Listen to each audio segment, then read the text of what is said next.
When you stay long enough in the market, you will realize the one truth thing. There is one idea that separates the struggler from the consistent, the dreamer from the practitioner, the trader who burns through accounts, and the trader who slowly, deliberately builds a career. To think probabilistically, not to chase certainty, not to pray for the perfect entry, not to treat every trade like a verdict on your life. To think probabilistically is to see each trade as one sample inside a long-run experiment, a single data point in a story that is written only by patience, discipline, and repetition. If you are listening to this because you are tired of losing, tired of the emotional roller coaster, tired of the wild swings between euphoric wins and paralyzing losses, then this is the turning point. This is where knowledge turns into habit, and habit turns into sustainable profit. But the change is not mechanical. It is a mental revolution. It requires you to surrender the myth of certainty and accept the mathematics of probability. It requires you to become comfortable with being wrong sometimes, because you know, with mathematical clarity, that being wrong occasionally is the price of being right more often over the long run. You are learning how to build trading psychology on the Winner's Mindset channel. Let's share your trading moments with me and viewers. Don't forget to like and follow the channel. Thank you.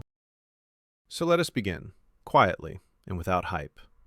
Imagine a sequence of trades laid out like beads on a string. Each bead is independent, yet they form a chain. If you look at one bead and expect it to define the value of the chain, you confuse the part with the whole. If instead you recognize that the chain's strength comes from the number of beads and the quality of how they were threaded, you begin to think probabilistically. What does it mean, practically? It means three foundational shifts. First, stop measuring success by single trades. Second, design systems with positive expectancy. Third, manage risk so that variance does not break you emotionally or financially. Each shift is simple to state and difficult to live, because human brains are not naturally probabilistic. We evolved to prefer stories and meaning. We seek patterns in chaos and closure in uncertainty. That's why we feel compelled to interpret each trade as personal, as proof, as failure or triumph. But trading is not a story of heroes and villains. It is an exercise in probability. Let us talk about the first shift. Stop measuring success by single trades. You have to divorce your self-worth from the P&L of the day. The quickest way to mental ruin in trading is to let one losing day equal a personal failure. The best traders I know wake up to red days with the same emotional neutrality they approach green days. They are not indifferent to money. They are indifferent to being validated or invalidated by any single outcome. How do you get there? You train your attention to the series instead of the event. Keep a journal not to celebrate wins or to beat yourself up over losses, but to collect data. Every trade should be recorded with the reason you took it, the plan you followed, the size you used, and whether you adhered to your rules. Over weeks, you will see patterns: your edge, your weak moments, your times of day, the market conditions where you perform better or worse. The series will reveal truth. The moment will lie. The second shift: design systems with positive expectancy. Expectancy is the mathematical expected value of your strategy. It answers a single question. On average, given your win rate and risk to reward, how much do you earn per trade? Expectancy equals win rate times average win minus loss rate times average loss. You must build your method to make that number positive. This is not glamorous. It is not a secret sauce. It is arithmetic. Yet many traders chase strategies that look nice in a chart without calculating expectancy. They see a couple of big winners and forget the dozens of small losses that produce them. Think of expectancy as the long-run engine. You will not feel the engine in a single drive, but over millions of miles, a good engine shows its worth. When you adopt probabilistic thinking, you accept that even a system with a win rate of 40% can be profitable with a 3-to-1 reward-to-risk ratio. Conversely, a system with an 80% win rate is bankrupt in the long run if winners are tiny and losers are enormous. Build to expectancy and then adhere to it. Third shift: Manage risk so variance doesn't destroy you. Variance is the noise of the market, the reason sequences of identical trades can produce very different interim outcomes. Variance is not your enemy. It is an inherent property of probabilistic systems. What kills traders is not variance per se, but poor risk sizing that allows variance to cause ruin. Use position sizing methods that limit the damage of a loss to a small, predetermined percentage of your capital. Many professional traders risk 0.25% to 1% per trade. That feels painfully small at first. You will hate it in the early days, but love it in the long run. Small risk contracts the amplitude of variance. That is how you maintain the psychological capacity to stay in the game. Because thinking probabilistically means playing the long game, and you cannot play the long game if you are wiped out on trade number 12. Now, let's walk through the practical steps to convert your thinking, step by step, day by day. These are not theoretical platitudes. They are actionable rituals and habits that turn probabilistic ideas into everyday practice. Step 1. Build a simple, testable system. Simplicity is a virtue. A system that fits on a single page forces you to state the rules clearly. What are the exact conditions for an entry? What confirms the trade? Where is the stop? What is the target? Under what conditions do you step aside? If you cannot answer these questions in precise language, you have opinions, not a system. Backtest it, simulate it, paper trade it. Let the data tell you if there is an edge. You do not need perfection. You need evidence. Step 2. Calculate expectancy. Collect the numbers from your backtests or paper trades. What is the average win? What is the average loss? What percentage of trades were winners? Plug them into the expectancy formula. Is the number positive? If yes, proceed cautiously. If no, refine the rules or retire the idea. Do not fall in love with a hypothesis. Love the process. Step 3. Size conservatively. Use position sizing formulas, fixed fractional, Kelly with moderation, or volatility-adjusted sizing are common approaches. Most novices oversize after a streak of wins and undersize after losses. That is backwards. Size should be steady, based on verifiable metrics, and calibrated to how much you can mentally withstand. The goal is to maximize long-term geometric growth, not to chase large gains today. Step 4. Institute a ritual for pre-trade and post-trade behavior. Before entering, run your checklist.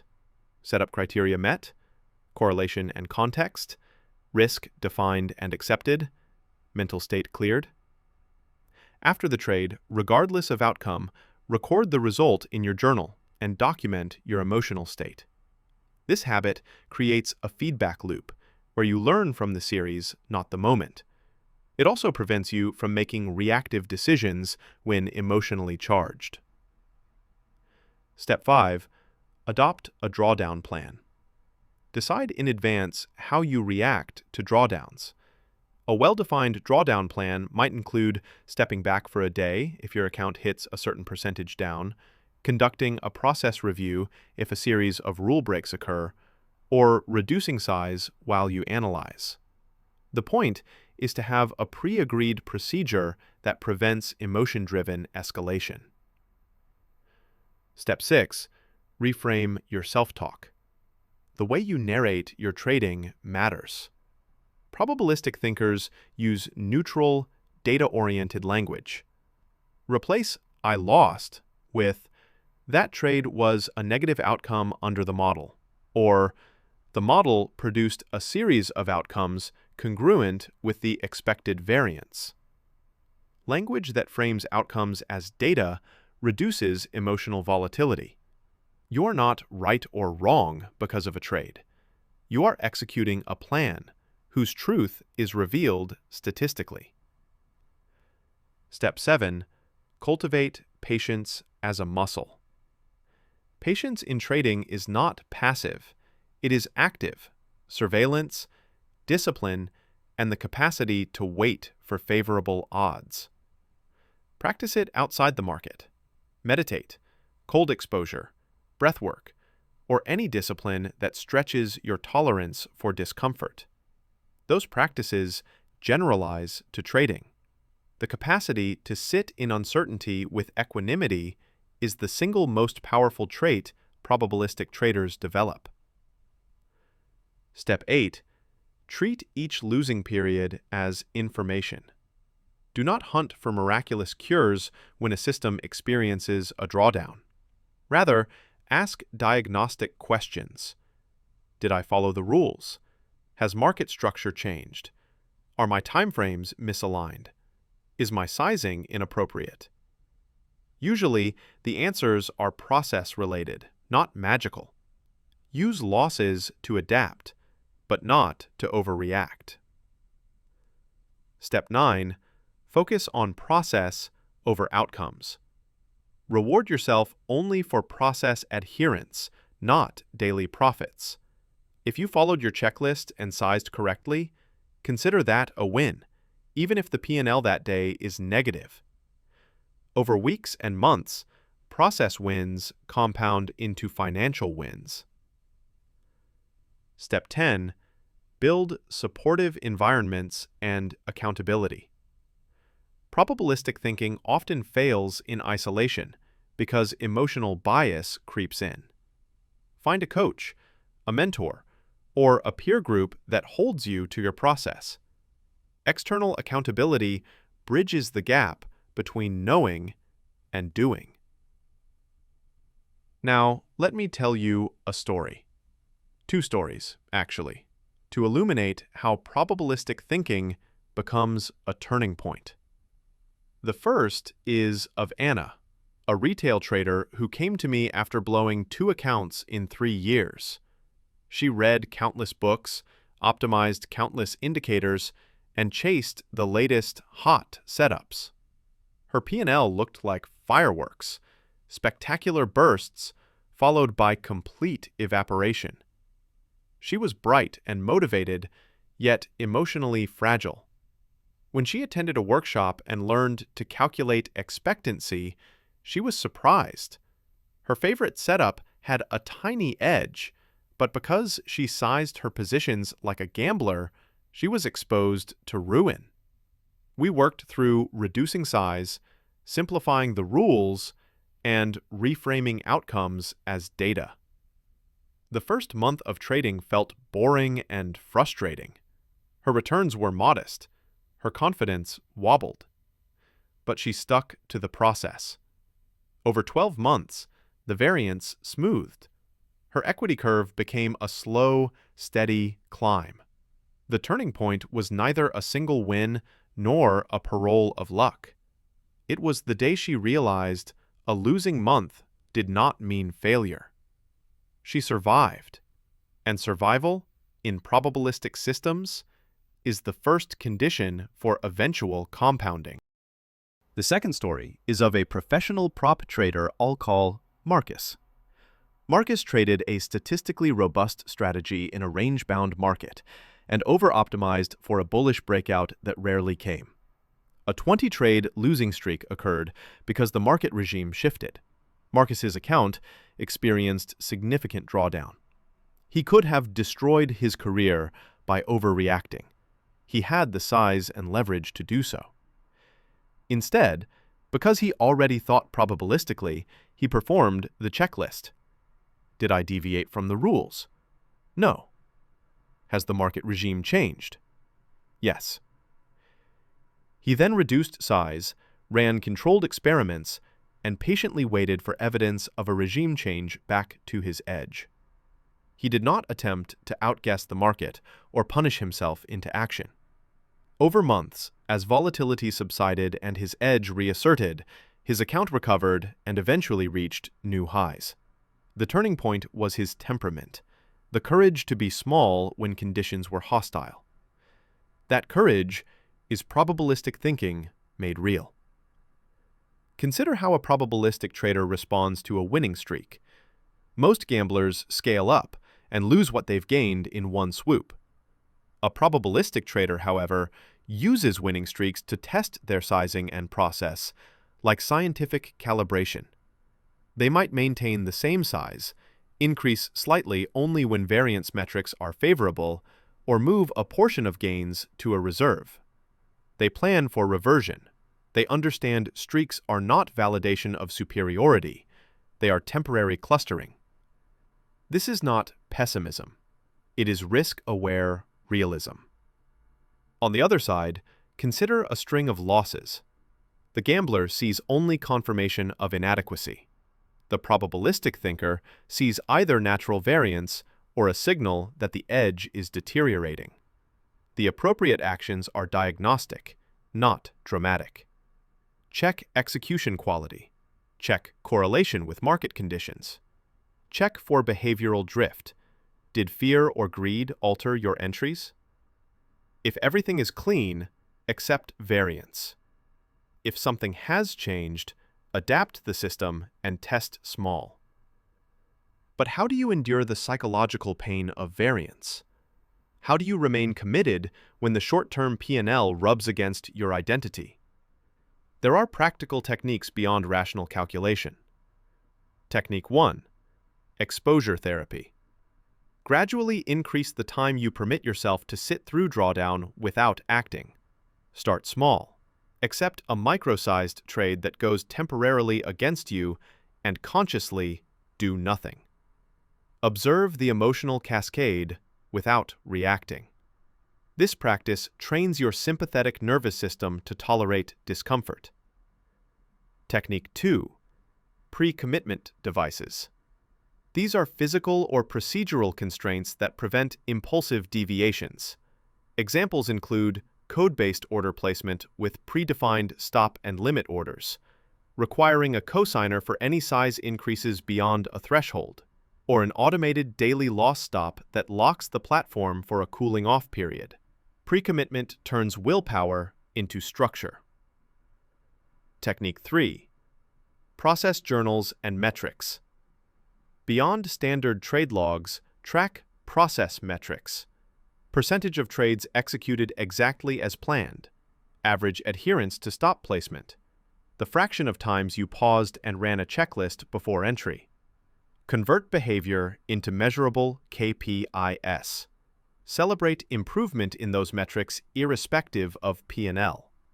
This shifts satisfaction from external outcomes to internal discipline. Technique 4. Emotional scripts. The moment your pulse races before pressing the button, a short, pre-written script interrupts the reflex. This trade meets the system criteria. Risk is X. I accept this risk. I will not interfere. Scripts are small cognitive hacks that create space between impulse and action. Technique 5. Habit bundling. Attach trading habits to pre-existing routines to make them easier to sustain. For instance, meditate for 5 minutes before the trading session as your pre-entry ritual. Over time, the ritual becomes automatic, lowering emotional reactivity. These practical techniques operate at the intersection of psychology and process. They enforce the probabilistic mindset by changing structure, not just willpower. One of the most common mistakes traders make is thinking that probabilistic thinking is cold or detached. That is a misconception. Probabilistic thinking is not indifference. It is precision. You care deeply about the long-term result, and that care shows up as meticulous process design, honest self-review, and disciplined risk control. It is an engaged mindset, calibrated to survive and compound. There are also cultural shifts you must accept. The markets reward humility. The louder your ego screams after a win, the more viciously the markets will remind you of your fallibility. Probabilistic traders cultivate humility not as a moral posture, but as an adaptive strategy. They treat the market as an indifferent teacher, whose lessons must be learned with curiosity rather than anger. Let us drill into the mechanics of expectation and variance a little deeper, because myths about them breed bad behavior. Expectancy tells you what to expect on average. Variance tells you how that average will be experienced, painfully, in the short run. A strategy with positive expectancy will likely have long sequences of losses if you are undersized or if your edge is thin. Conversely, a strategy with negative expectancy may show an illusion of prosperity for a while if you are over-leveraged. The interplay between expectancy and variance defines the psychological landscape you must manage. One useful visualization is to imagine your equity curve over time. Expectancy shapes the slope. Variance shapes the jaggedness. If you smooth the jaggedness through conservative sizing and strategy selection, the slope becomes visible sooner and more reliably. If you allow variance to be wild due to large sizes, your brain will only see the jaggedness and never the slope. Another practice is contrarian risk management. Reduce risk at the first sign of untested change and increase it when the market demonstrates the return of a familiar pattern. This is not market timing in the gambler's sense. It is an evidence-based, incremental approach to leverage. A core paradox you must accept. The system that makes you survive also tempers your thrill. If you size small and take only high-probability setups, your daily emotional highs will be muted. That is the price of consistency. Traders who chase highs are gambling, not trading. Part of the turning point is embracing that calmness as a reward rather than a deficit. Now, let me give you a compact checklist you can use immediately to structure your probabilistic practice. 1. Define your edge. Precisely articulate the conditions that produce your favorable probabilities. 2. Calculate expectancy. Know the expected value per trade. 3. Set a risk model. Choose position sizing rules that preserve capital through expected drawdowns. 4. Create a pre-trade checklist. Conditions, risk, mental state, correlation, contingency. 5. Execute mechanically. Place orders with predefined stops and targets when possible. 6. Log everything. Entry, exit, rationale, state of mind, deviations. 7. Measure process metrics weekly. Adherence rate, average risk, edge performance. 8. Adjust only with data. Modify rules only after robust sample sizes and statistical evidence. 9. Use pre-commitment. Automate constraints to prevent impulsive deviation. 10. Practice emotional conditioning. Meditation, exposure therapy, and scripts. Let's now address the inevitability of adversity, because the turning point is most visible in crisis. If you hit a drawdown larger than you expected, and statistically you will, your plan must include an explicit cooling off and diagnostic protocol. The protocol includes stop trading for a day or a defined period after your daily loss limit. Perform a process audit to confirm whether you broke rules. And if no procedural violation is found, moderate size while the market returns to a regime you understand. If you find rules were broken, take a longer break and rebuild the habit plumbing.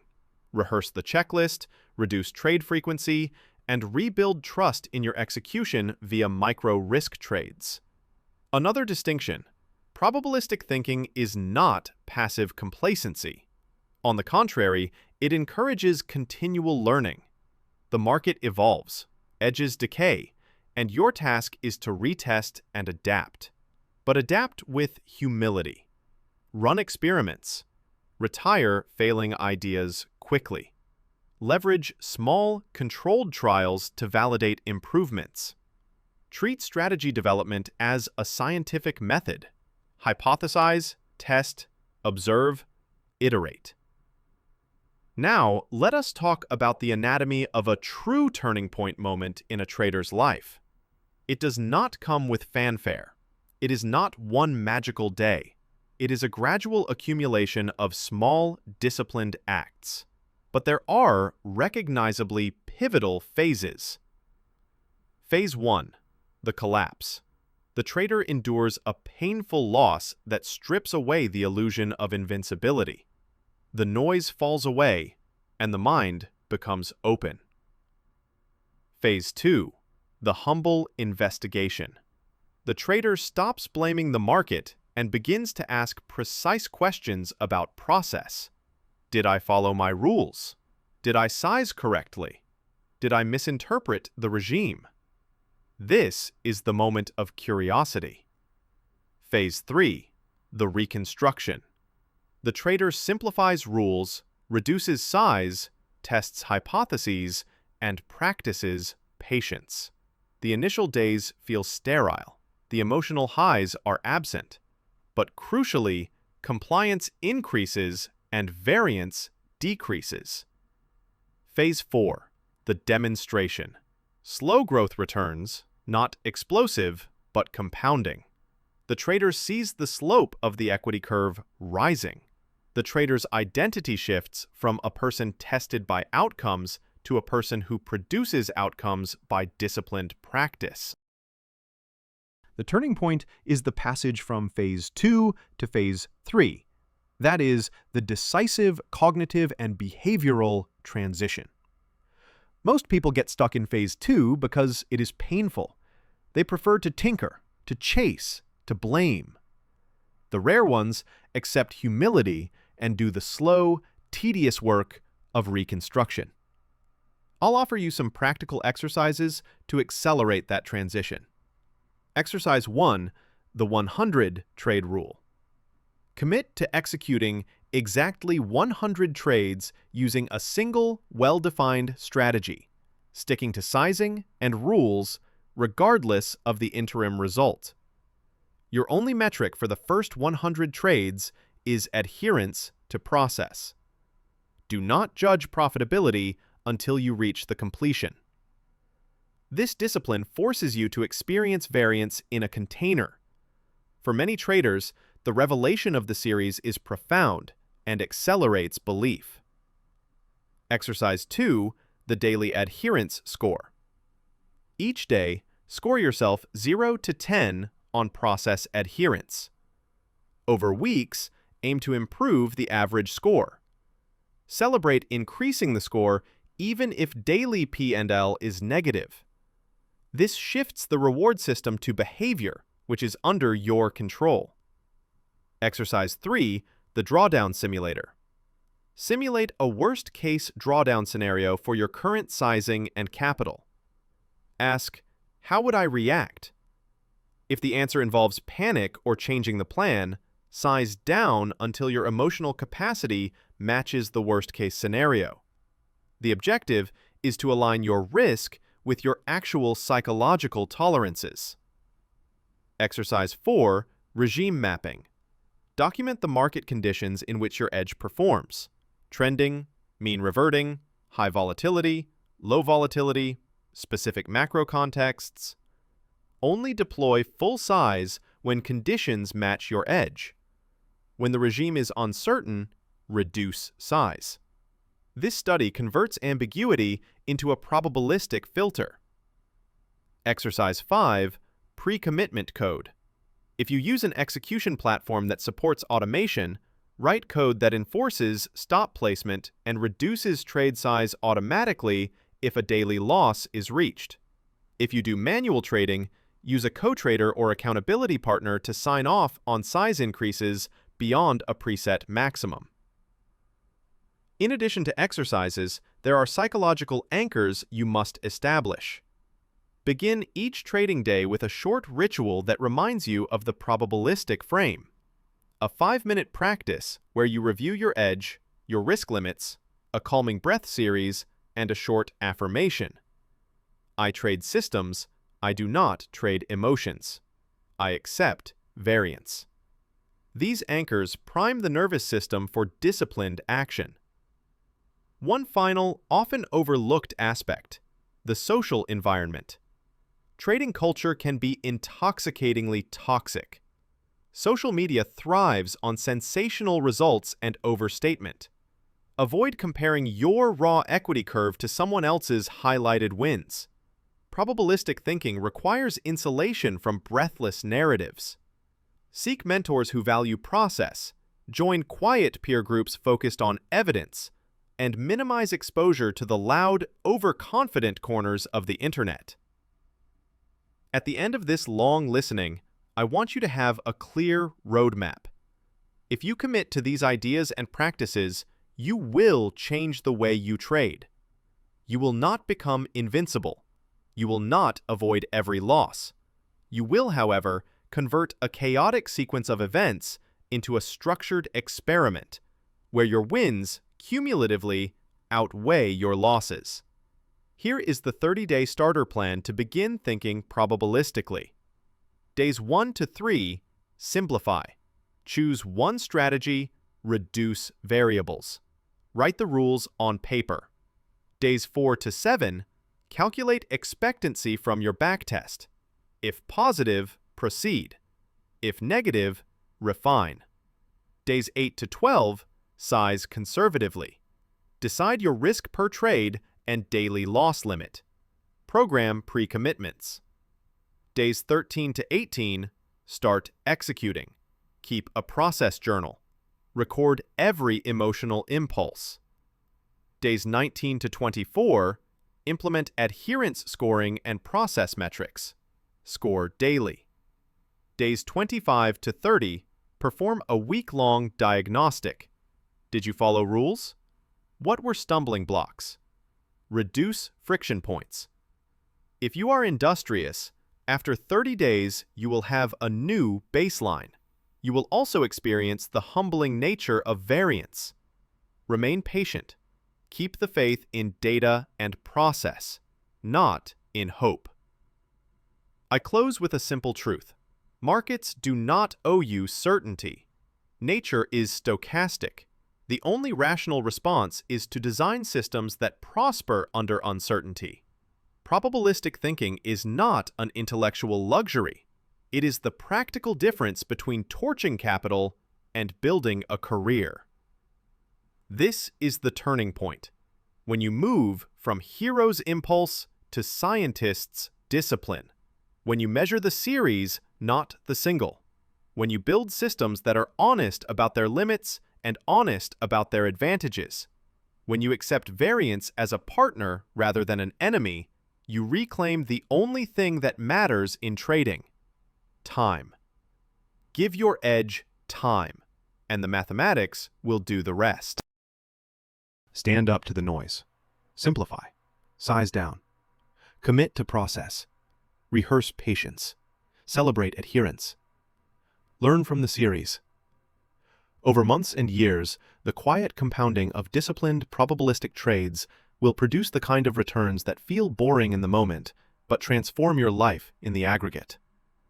If you want one last slogan to anchor your thinking, say this to yourself every morning before you trade: I do the work the market cannot reward instantly. I trade in probabilities. I am patient. I am consistent. Repeat it slowly. Mean it. Then act accordingly. The turning point begins with that sentence and is perfected in the thousands of small decisions that follow.